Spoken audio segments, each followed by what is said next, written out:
Allahumma shalli ala sayyidina Muhammad wa asghiri zalimin biwalimin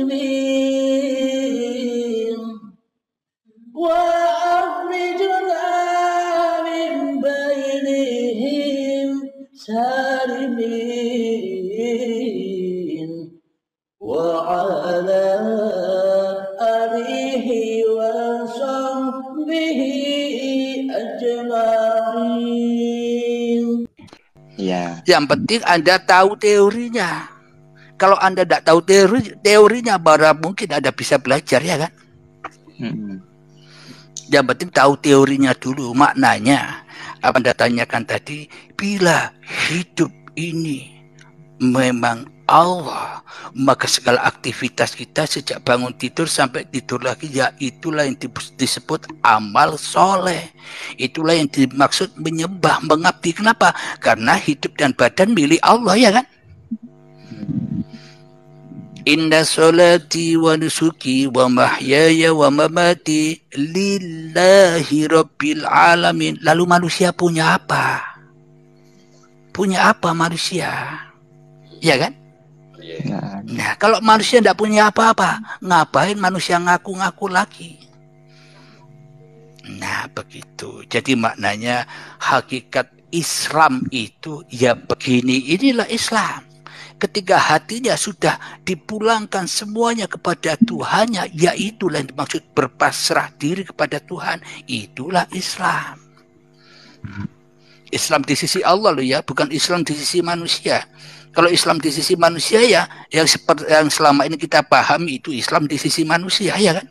Yang masih mengunggul-unggulkan, membangga-banggakan, memulia-muliakan makhluk, ya kan?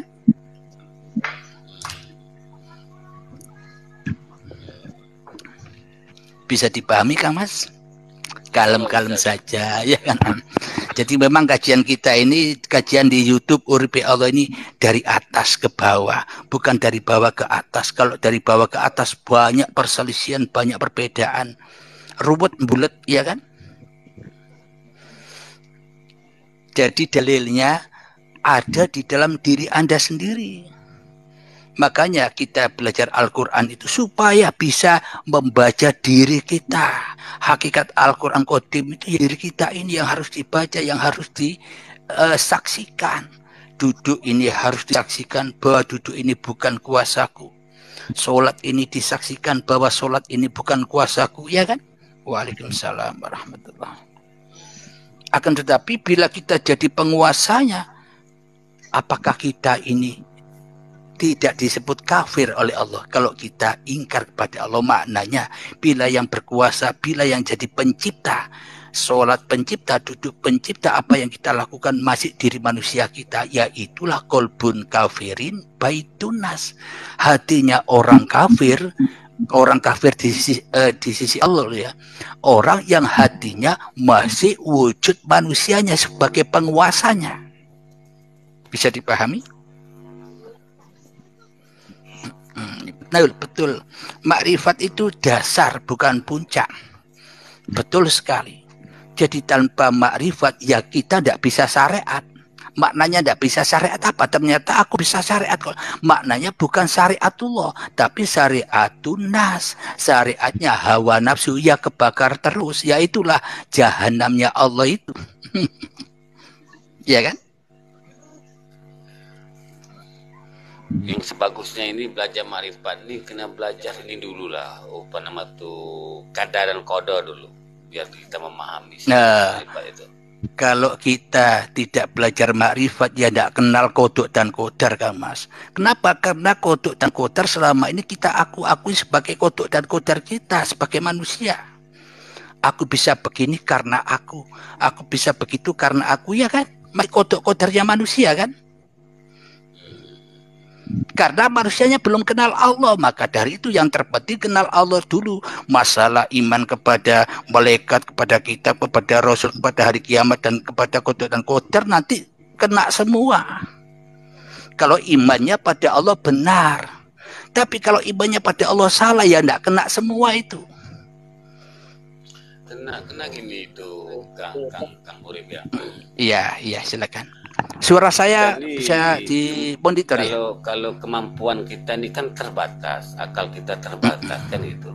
Jadi ada sesuatu itu yang Allah telah tetapkan, Allah takdirkan seperti apa, kan gitu. Jadi kehendak kita ini, kita berkehendak pun atas kehendaknya juga, kan gitu. Jadi sesuatu pun yang kita inginkan harusnya begini, belum tentu jadi begini. Kadang-kadang jadinya begitu. Itu takdir Allah gitu. Ya, itulah tanda bahwa kita tidak kuasa, ya kan? Iya. Itulah tanda kita tidak punya kuasa apa-apa. Maka dari itu manusia pasti jatuh takluk kepada Tuhannya. Apa? Ya harus mengikuti Tuhannya. Meskipun kita usaha tapi gagal, ya harus mengikuti. Maknanya mengikuti apa? Sabar dan pasrah, ya kan? Nah begini. Jadi makna kodok dan kodar itu kebaikan ataupun keburukan bila kita sudah tahu asalnya. Kalau Anda tidak hidup, apakah Anda bisa kodok dan kodar, ya kan? Tidak bisa melaksanakan itu dan ini, ya kan? Jadi adanya taat maksiat, adanya langit dan bumi, adanya siang dan malam, ya itulah karena kodok dan kodarnya Allah. Bila manusia sudah tenggelam di dalam uripi Allah, ya nikmat-nikmat saja menghadapi kodok dan kodar itu. Kenapa? Karena sudah innal auliya ala khaufun alaihim walam yahzanun. Bahwa para kekasih Allah itu tiada rasa takut dan bersedih hatinya. Kenapa?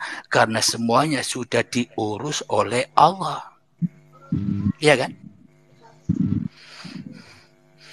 Akan tetapi hati kita selama ini kan serba menderita, gelisah. Karena apa yang kita tuju tidak berhasil.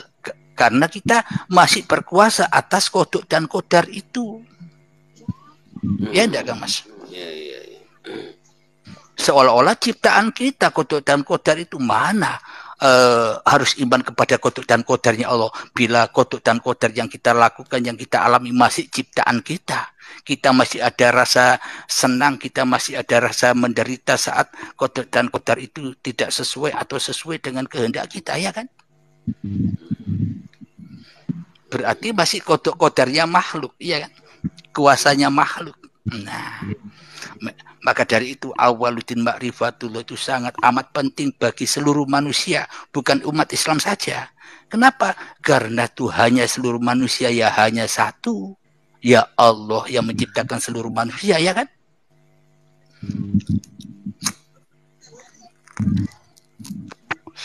Inilah yang dimaksud agama rahmatan lil alamin.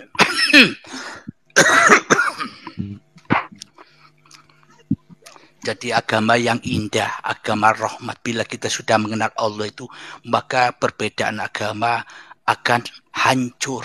Kita memandang semua orang baik semua. Kita memandang orang dengan kasih sayang. Saya mau pertanyakan lagi satu nih, Kang Urip. Ya, silakan. Di dalam muskilan ini. Kita menyatakan kita ingin awaluddin ma'rifatullah. Awal-awal agama itu mengenal Allah. Kan gitu kan? Tapi di dalam satu ayat pula itu ada pula tuh Allah itu memperjalankan umatnya.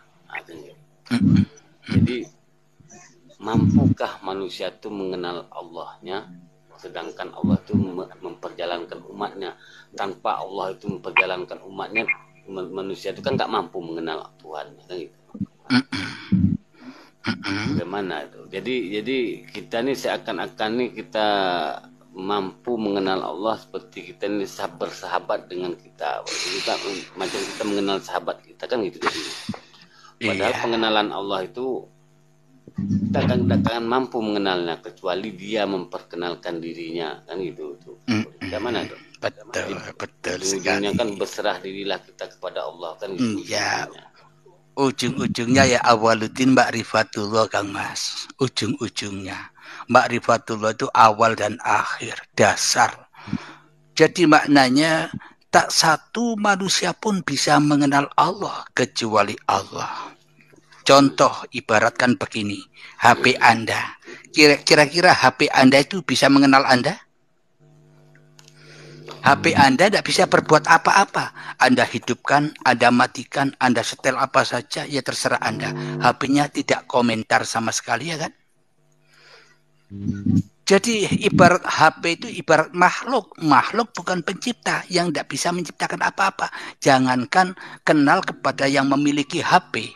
Jangankan HP Anda mengenal Anda. Kepada HP-nya sendiri, dia tidak tahu bahwa dirinya HP, ya kan? Yang menamai HP itu kan kita, manusia sebagai penciptanya, ya kan? Nah, seumpama HP ini bisa ibadah, bisa menyaksikan Tuhannya, bisa kenal Tuhannya, pasti HP itu akan ngintil, ngikuti kita saja kemanapun kita pergi tanpa kita masukkan saku. Kalau HP itu bisa mengenal diri kita yang punya HP, ya kan? Akan tetapi realita buktinya bahwa yang kenal HP saya, HP Anda, kan hanya saya dan Anda yang mengenali HP kita. Kita yang menjaga, kita yang merawat. Bisa apa? Ya seperti itulah. Harusnya begitu, ya kan? Tapi kita selama ini seolah-olah jadi sang pemilik HP. Jadi Tuhannya HP, jadi Tuhannya hidup dan badan selama ini. Maaf ya Kang Uri, saya ini bisa banyak bertanya jadinya begini. Minta maaf banyak ya untuk kita tuh lebih memahami. Kurang besar dikit suaranya, Mas. Halo, ini bagaimana? Oke. Ya, sip. Begini sip, Kang. Ya. Karena kita kan ada akal. Berpikirlah kamu kan gitu kata Allah kan gitu.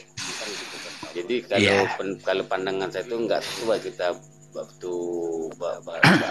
berdalil dengan HP tadi, karena kita kan diciptakan menjadi ada akal di situ. Karena kita akal kita diciptakan ada akal tuh untuk menyebutnya, untuk mengetahuinya kan gitu. Jadi kita nggak mungkin meripat, maksudnya ini nggak mungkin lah kita ini mengenal Allah betul-betul kenal seperti kita mengenal sahabat kita kan gitu.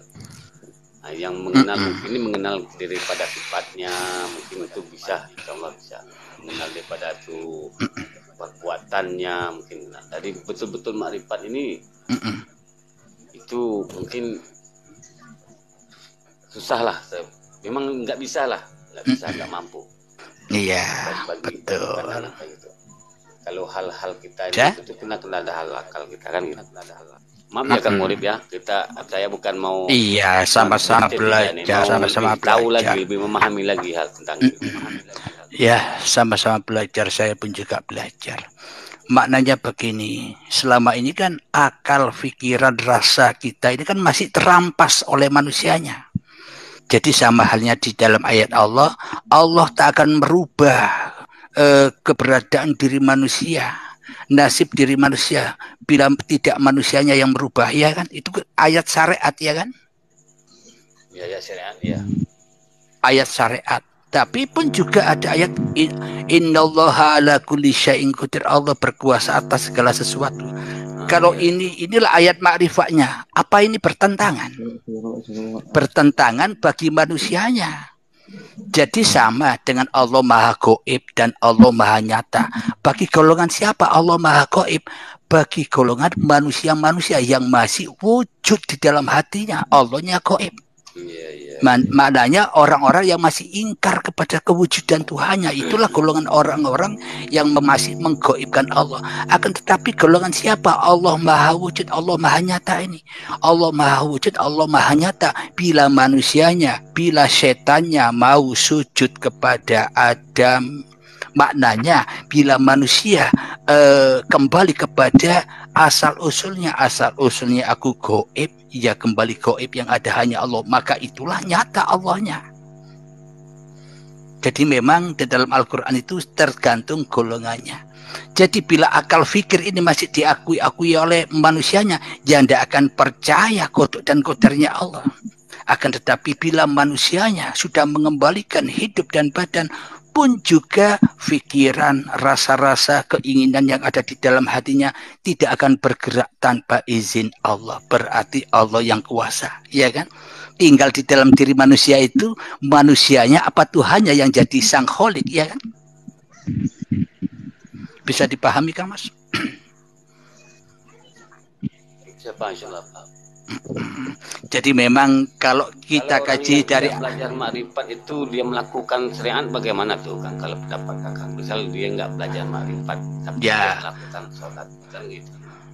kalau Dalam kita pahaman Kakang itu kalau bagaimana? kita bahas dari bawah ya tidak diterima semua Kang Mas, karena tidak mengenal Tuhannya. Contoh begini, Anda bekerja siang malam nyapu jalan raya. Dalam hati Anda bermaksud siapa tahu nanti bulan depan aku mendapatkan gaji. Akan tetapi bila Anda tidak tahu kepada siapa yang menggaji Anda, siapa yang membayar Anda, siapa yang menggajar Anda, apakah Anda akan mendapatkan gaji itu? Kan harus ketemu dulu, harus makrifat dulu, harus menghadap dulu, baru bisa bekerja dan baru bisa mendapatkan pahala dan gaji, ya kan? Logikanya kan begitu. Ya enggak Kang Mas? Ini kalau dari bawah, kalau dari bawah ya kalau kan. dinyatakan begini Kang, katakan gini tuh, sebelum kita sesuatu perkara yang kita lakukan itu rahman Allah itu mendahuluinya. Nah, bagaimana pula gitu? Iya. Kan begitu. Iya, itu kajian dari atas. Kalau dari atas, tak sebiji darah pun manusia bisa bergerak tanpa izin Allah. Bila hanya Allah yang berkuasa atas diri manusianya, ya pasti diterima semua oleh Allah. Kenapa? Karena Allah yang bekerja untuk seluruh manusianya. Karena Allah yang menghidupi seluruh manusianya, ya kan? Itu kalau dari atas. Tidak ada yang ditolak. Kenapa? Karena semuanya di dalam genggaman atau di dalam perbendaharaan Allah, ya kan? Ya enggak? Nah itulah enaknya, nikmatnya kalau kita sudah mengenal Allah. Jadi tidak gampang menyalah-nyalahkan orang lain. Kenapa? Karena kita hanya mengoreksi diri kita sendiri. Ku anfusakum, ku anfusakum, selamatkanlah dirimu wa ahlikum nar, maka saudaramu atau semua manusia akan selamat dari api neraka. Api neraka yang di mana? Api neraka yang ada di dalam dirimu. Kau tidak akhirnya engkau tidak mudah mengkafirkan orang, tidak mudah menyalahkan orang. Kenapa? Karena yang kau hadapi hanya Allah. Kemanapun kau hadapkan wajahmu, ya disitulah Allah. Itu maksudnya. Bisa dipahami Kang Mas? Insyaallah. Ya, jadi memang di paparan YouTube Uripe Allah ini ada kajian dari atas, ada kajian dari bawah. Ada kajian di sisi manusia, ada kajian di sisi Allah. Semuanya serba indah dan nikmat, ya kan?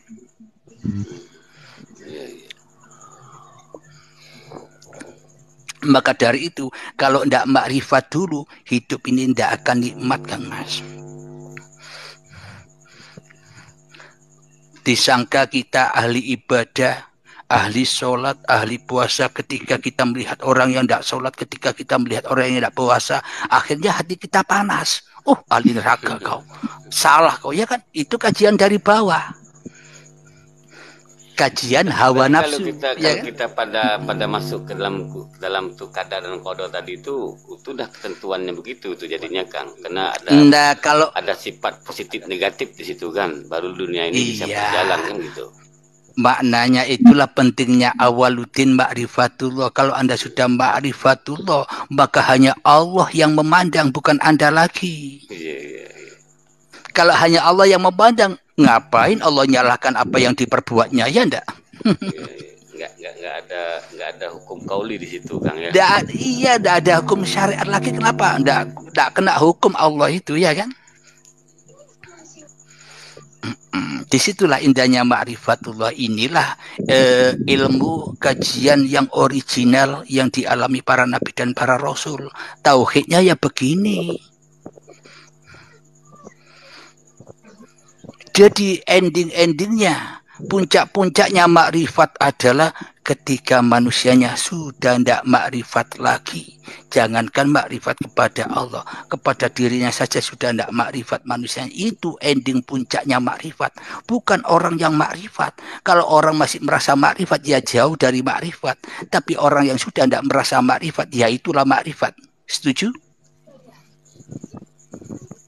Orang yang tidak makrifat itulah makrifat Kang ya. Nah, maknanya bila orang masih merasa hidup, maka orang itu tak akan bertemu dengan hakikat sejatinya hidup, ya kan? Bila manusianya sudah mengerti hakikat hidup ini, maka manusianya tak bakal ngaku-ngaku lagi bahwa dirinya yang hidup. Ya enggak, Kang Mas?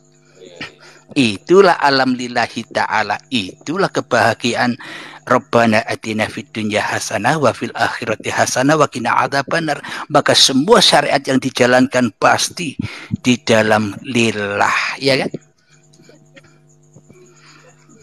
Apapun syariatnya lo ya. Iya. Kurang besar suaranya, Kang Mas. Ada yang mengatakan gini kan lagi, Kang. Ada yang sependengar-dengar ini. Kalau menyatakan lillah itu ada perkataan lillah lagi pada untuk sesuatu perkara itu belum lagi ikhlas. Karena di situ masih ada sebutan kauli di situ. Kalau ikhlas ini udah nggak ada sebutan kauli di sana. Dia hanya menikmati sesuatu yang telah dinyatakan. Tiada lagi goresan dalam sesuatu akal dia begitu. Dia udah jadi tak satu pun manusia bisa ikhlas, Kang Mas, bila masih ada manusianya. Jadi al-ikhlas itu kan mereknya Allah, sifatnya Allah, ya kan? Nah, jadi manusia yang sudah awaludin ma'rifatullah, ya pasti ikhlas apa yang dipergerakkannya, apa yang diaktivitaskannya. Kenapa? Karena bukan kuasanya lagi, bukan kehendak dan daya upaya manusia lagi. Jadi itulah yang dimaksud ikhlas, ketika Allah yang berkuasa atas diri manusianya. Ketika al-ikhlas sudah mempergerakkan manusianya. Ya kan? Contoh di dalam sholat kita berniat usolli fardhu duhri arba'a rakaat. Ibaratkan kita tambah mengadakan, mewujudkan diri kita yang bisa sholat. Kalau ada niatnya. Kalau kita gaji dari bawah kan begitu. Ya kan?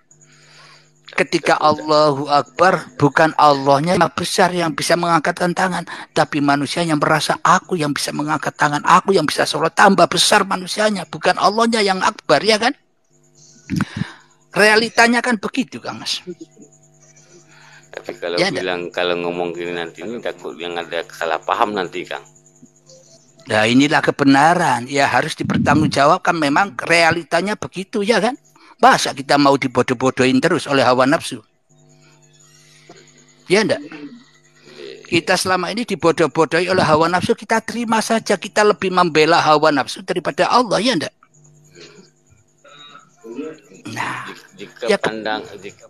jika tuh kalau kita berbahas tiada lagi penyaksian, tiada lagi kesaksian, itu kan jatuh dalam pandangan ahad. Bila jatuh dalam pandangan ahad kan susah mau dibahas itu, Kang. Jadi takut. Iya, maka dari itu tidak susah dibahas kalau kita membahasnya dari atas. Susah membahasnya kalau kita membahas dari manusia, dari bawah, dari kepahaman manusia. Takut jadi ya. Gitu. Kalau bahas dari bawah pasti banyak fitnaan. Kenapa? Karena metode atau pembelajaran masing-masing manusia beda-beda. Kalau dari bawah, ya kan? Tapi kalau dari atas, dari apa? Dari asal usul Anda. Dulu dari tanah, diberangkatkan Allah, dijaga Allah, dipelihara Allah, dimakan minumi Allah, sehingga jadi tumbuh-tumbuhan, jadi hasil buah-buahan, sayuran, padi dimakan kedua orang tua, menjadi sel sperma, sel telur, menjadi gumpalan darah, gumpalan daging, menjadi janin dan bayi. Anda ada waktu itu? Tidak ada kan? Yang ada hanya Allah kan? Berarti hidup dan badan itu milik siapa? Milik Anda, ciptaan Anda. Ini kalau kajian dari atas pasti diterima semua orang. Agama apapun pasti nerima, ya kan? Enak kan? Ini dalilnya ada di dalam diri manusia, kepahaman manusia. Kalau manusianya memang benar-benar jadi makhluknya Allah, bukan jadi kholik loh ya.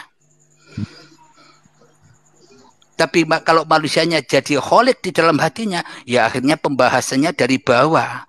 Akhirnya golek bener-bener dewi, menang-menangan, ya kan? Tapi kalau kita pakai dalil yang ada di dalam diri, asal usul kita dulu dari Allah, ya kembali kepada Allah. ya kan? Terus selama ini kita bisa makan, bisa minum, bisa duduk, bisa bekerja, ya itu siapa? Ya sama, enggak ada beda dengan yang dulu. Bedanya sekarang kita yang jadi Tuhan itu bedanya. Nggak ikut punya kok ngaku-ngakui. Nah, ngaku-ngakui ini loh yang harus dilepaskan. Ya memang sulit, harus cari guru. Agar benar-benar lepas pengakuannya. Agar suci bersih seperti bayi lagi. Hancurlah dosa-dosanya. Ketika manusianya masih ada, ya ada akan pernah hancur, tambah membludak dosanya. Ya kan? Ayo, apalagi yang ditanya-tanyakan Kang Mas. Kira-kira jawaban saya masuk logika kan? Insya Allah Kang, Insya Allah. Saya paham hal itu. Mudah kan? Yang di bawah nggak begitu kan? Jangan takut lah. Semua yang di bawah juga sama dengan kita. Kalau Anda takut yang di bawah, berarti Anda yang merasa lebih pintar daripada yang di bawah, ya kan? Bukan gitu maksudnya kan. Takut menjadi fitnah gitu. Tidak ada fitnah. Kalau manusianya masih ada fitnah terus ya. Kalau fitnahnya itu kepada diri saya sendiri ya nggak apa-apa. Takutnya diri fitnah kepada Allah dan Rasul itu aja ditakutinya. Allah tidak bisa difitnah. Kenapa? Karena semuanya hanya Allah yang ada, yang berkuasa atas manusia, ya kan? Ya, kita bahasnya dari atas saja. Kalau kita bahasnya dari atas, maka innal auliya ala khaufun alaihim wa lam yahzan, orang wedi tidak bersedih hatinya. Karena gini Kang, Allah kan mempunyai sifat itu maha adil kan gitu. Bila dia maha adil, bila disebutkan maha adil di sini, dia adil pada yang jahat, juga adil pada yang baik. Jadi ada dalam manusia ini dinamakan nafsu amarah yang berpakaian iblis itu, iblis berpakaiannya itu gitu. Jadi apabila sesuatu nafsu itu berkehendak dengan tuh Allah ini mempunyai sifat adil, maka terlaksanalah perbuatan itu. Walaupun kita nyatakan itu memang dari Allah. Assalamualaikum Kang Topeng. Waalaikumsalam Om. Apa? Itu, Kang. Waalaikumsalam. Alhamdulillah. Jadi salam kenal untuk semuanya. Salam sehat untuk semuanya. Amin. Salam kenal juga Kang Mas. Sehat selalu untuk semuanya. Ya, alhamdulillah. Amin. Amin ya rabbil alamin. Ya, Kang Monggo, Muhammad silakan dilanjut. Silakan dilanjut. Ya. Kalau kita berjalan dengan satu arah, berarti kita dengan secara nggak langsung kita menafikan Allah itu maha adil dengan segala makhluknya, baik makhluk yang gaib maupun makhluk yang nyata. Gaib di sini ini seperti nafsu ataupun dan seterusnya gitu. Jadi apabila itu nafsu itu berkenan sesuatu perkara, maka Allah akan beri dia begini. Karena Allah itu adil, begini Allah itu adil. Begitu kan jadinya kan. Terus sudah? Ya, sudah. Iya, alhamdulillah. Wallahu khalaqakum wa ma ta'malun. Allah lah pencipta dirimu dan Allah lah pencipta apapun yang kau perbuat. Itulah keadilan Allah itu. Jadi kalau kita sudah kalau sudah awaludun ma'rifatullah, maka tak memandang perbuatan baik dan buruk lagi atas manusianya. Sudah netral. Kenapa? Karena hanya Allah yang berkehendak atas semuanya, ya kan? Ya. Jadi memang beda tanggapan bila manusianya belum mengenal Tuhan, pasti baik dan buruk itu kuasa manusianya. Itulah ketidakadilan manusia kepada Tuhannya, ya kan? Seolah-olah Tuhan disalah-salahkan, ya kan? Akan tetapi keadilan Allah itu akan nyata bila manusianya awaludin ma'rifatullah, kenal Tuhannya, maka keadilan Allah itu nyata. Meskipun kita diolok, dihina orang, senyum saja. Kenapa? Kalau tidak ada Allah, ya tidak ada penghinaan, tidak ada perendahan itu. Karena semuanya Allah yang mengkotok-kotorkan atas setiap hamba-hambanya. Akhirnya hatinya tenang, santai, enjoy saja, ya kan? Tapi kalau manusianya belum kenal Tuhannya, ya akhirnya jadi adab, jadi anar, panas. Ya itulah bedanya. Ya memang betul Kang. Itu realitinya kita nggak dinafikan. Sebab manusia kan berbagai kolomnya kan. Ada yang kelas SD, ada kelas SMP, ada kelas SMA. Karena itu Allah itu menurunkan hukum di situ. Nah, jadi kalau kita bicara tentang kelas SMA aja, ya bimbangnya menjadi fitnah kepada golongan SD gitu kan gitu. Bukan Iya, kita merasa ini alhamdulillah. pandai, tidak Kang. Itu hakikatnya begitu. Hukum alamnya Iya. memang begitu. Kita nggak bisa nafikan itu Kang. Memang itulah hukum alamnya. Maka hukum-hukum syariat ini Allah turunkan untuk berdampingan antara satu sama lain kan begitu.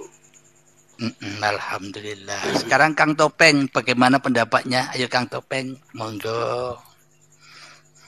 Saya sih sering lewat-lewat ya, sering lihat ini Kang Urip ini live. Ya tetap semangat aja. Kalau saya sih mendukung Assalamualaikum 1000%. warahmatullahi wabarakatuh. Waalaikumsalam Sedulur-sedulur, warahmatullahi Waalaikumsalam. wabarakatuh. Ustaz Waalaikumsalam Abdul Halim, warahmatullahi sehat semua, berkah semua.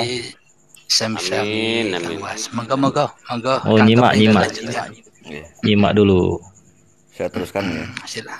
Jadi semangat artinya ada seperti beliau Kang Urip ini semakin harusnya kita ini semakin semangat karena memang ilmu yang tersembunyi yang tersimpan itu memang harus dikeluarkan sampaikan ke umum. Sudah saatnya ini akhir zaman. Kita nggak usah bersembunyi-sembunyi lagi. Karena apa? Untuk keseimbangan alamnya memang begitu. Sampaikan artinya kita sudah punya niat sampaikan, itu mau diterima atau tidak silakan kan begitu. Ini para ulama sepuh itu mereka sudah semuanya berbaur ke tengah masyarakat. Waalaikumsalam. Nggih. Monggo silakan dilanjutkan Kang. Monggo Kang yang lainnya. Ciiling monggo. Gantian musuh saya terus. Iya, tadi kita dua aja Kang ya. Ayo gantian yuk. Ya, silakan. Izin nyimak dulu ini Ustaz, karena baru masuk, belum tahu tentang bab apa yang dibahas ini kan. Ini Intinya belum nyambung nih. Bapak kan awaluddin ma'rifatullah. Ayo kalau gitu Kang Topeng atau Kang Lukman dan yang lainnya monggo silakan. Mudakaro, gantian saya yang nyimak ya. Jadi maaf ya, ini saya hanya menambahkan saja. Oke, monggo Kang Mas, monggo. Artinya tidak ada niat menggurui atau apapun ya Kang ya. Oke, di belajar bersama. Jadi, saya pun juga maaf sebelumnya. Jadi ini untuk kebersamaan, artinya untuk teman-teman juga semuanya. Artinya yang saat ini terjadi di masyarakat untuk umat manusia seluruh dunia. Artinya sampaikan apapun itu yang terjadi saat sekarang ini di seluruh dunia, apapun itu, masalah kerezekian, utang piutang, perselingkuhan, perzinahan, dan itu saat ini yang sedang terjadi. Terus bagaimana cara melepaskan itu? Ini langsung pada poinnya. Halo? Ya, silakan. Jadi itu artinya ini request ini Kang Urip. Request dari saya seperti itu. Artinya disampaikan ke masyarakat itu langsung poinnya begitu.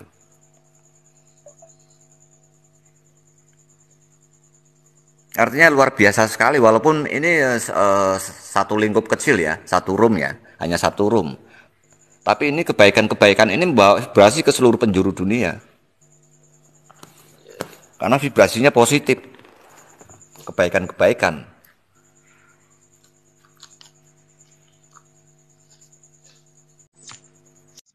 Barusan saya terpental.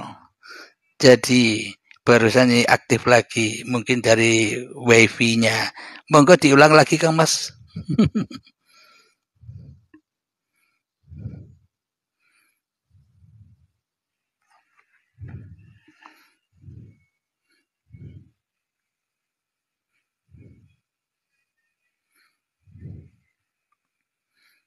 Assalamualaikum.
Allahumma salli ala Sayyidina Muhammad wa asghiri zalimin biwalimin wa akhrijna min bainihim salimin wa ala alihi wa sahbihi ajma'in.